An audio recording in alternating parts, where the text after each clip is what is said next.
Unlike my opponent, I believe that health care is a right for every citizen, particularly citizens who are working hard every day, and despite the fact that they're working hard, they cannot get health care because it is unaffordable, and the system we have now is not the kind of system that encourages entrepreneurship.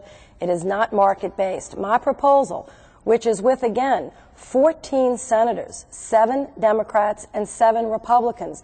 This is not a Democratic plan or Republican plan. It's a plan that makes sense, which is to give every American the same health care that members of Congress have.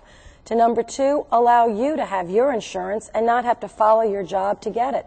I had a couple stop me just a few weeks ago with tears in her eyes. This woman looked at me and said, "Senator, we're going to Houston." She said, "I wish I could stay in New Orleans." I said, "Well, was your house damaged with the storm?" She said, "No, we only lost a shingle or 2.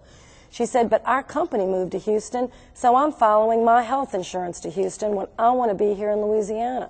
So I think we need a health care system that frees up the entrepreneurial spirit of America, that is affordable, and under our plan, every American up to 400% of poverty would get some subsidy by the government so that you could afford it. For those that are very, very wealthy, you'd have to afford it yourself.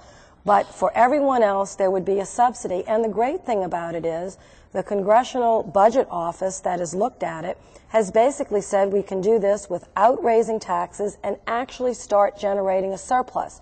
We are the only industrialized country, developed country in the world without a health care plan. Too many people in Louisiana go to bed at night wondering about if they're going to be able to survive the next day. And while we don't have many foreclosures, we have some, but we've been below the average, we have many families taking bankruptcy because they do not have health insurance in Louisiana. We have got to fix it. My opponent will not, and I will. Mr. Kennedy, as a follow-up, let me just, do you think employers should, under any circumstance, be required to offer health care coverage? I think they should be encouraged to offer. But let me tell you why Mary's plan will work. It's socialized medicine. You're going to have to give up your employer-provided insurance. You're going to have to give up your Medicaid.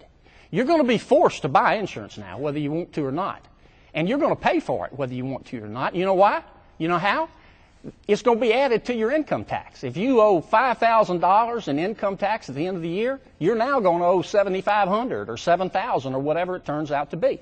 And you can only buy your plan. You can only buy your plan from plans offered by the federal government. Now, this is typical Washington. I don't care how many senators have signed on it. This is vintage Washington. They treat all of us like we're a bunch of sophomores in high school. They know better than we do. All you have to do to solve this problem is leave employer-provided insurance alone, give every family in America $5,000 tax credit to buy insurance. They don't have to do it if they want to, but to get the credit, you've got to buy insurance, and allow you to buy health insurance across state lines. That'll solve the problem.